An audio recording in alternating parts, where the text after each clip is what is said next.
Ben, je pense que tout le monde est au courant là, qu'il y a malheureusement une nouvelle guerre là, qui a été entamée là, il y a une dizaine de jours au Moyen-Orient. C'est vraiment triste, honnêtement. Je pense que tout devrait être possible de négocier par la parole et non par les actes. Mais bon, ça a un impact aussi de notre côté au niveau des taux d'intérêt. Euh, donc, j'ai beaucoup de personnes qui me demandent qu'est-ce qui va arriver avec les taux d'intérêt. Eh bien, ça va dépendre de la durée, en fait, de cette guerre-là. Pourquoi? Parce que l'impact premier par rapport au pétrole, c'est qu'il y a 20 là, du pétrole mondial qui va passer par le détroit d'Ormuz, qui est couramment bloqué. Donc ça le fait augmenter très, très rapidement le prix du baril du pétrole.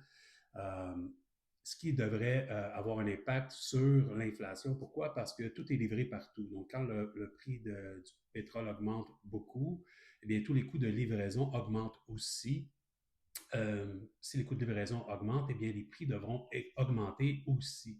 Si les prix augmentent, ben, c'est sûr que ça, c'est l'inflation. Et si l'inflation augmente, ben, les banques centrales ne peuvent pas baisser les taux d'intérêt, ce qui va un peu à l'encontre de ce que le président américain veut qu'il arrive aux États-Unis, soit que les taux baissent rapidement. Ça a l'effet inverse présentement. Donc, le rendement des obligations, qui est un peu, si on veut, un refuge, là, quand habituellement la bourse baisse beaucoup, ben, le rendement des obligations, lui, va monter.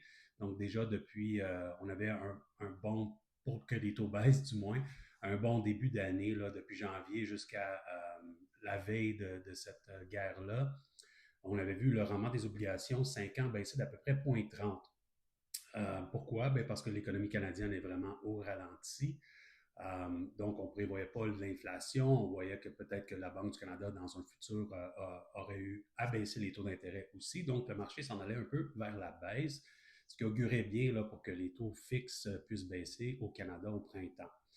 Euh, Toutes ces baisses-là qui étaient survenues depuis le début janvier, là, environ 0,30 là, de baisse sur le rendement des obligations 5 ans, ben, il a été repris et plus en l'espace de 10 jours. Parce que là, les marchés pensent qu'il pourrait peut-être avoir aussi de l'inflation.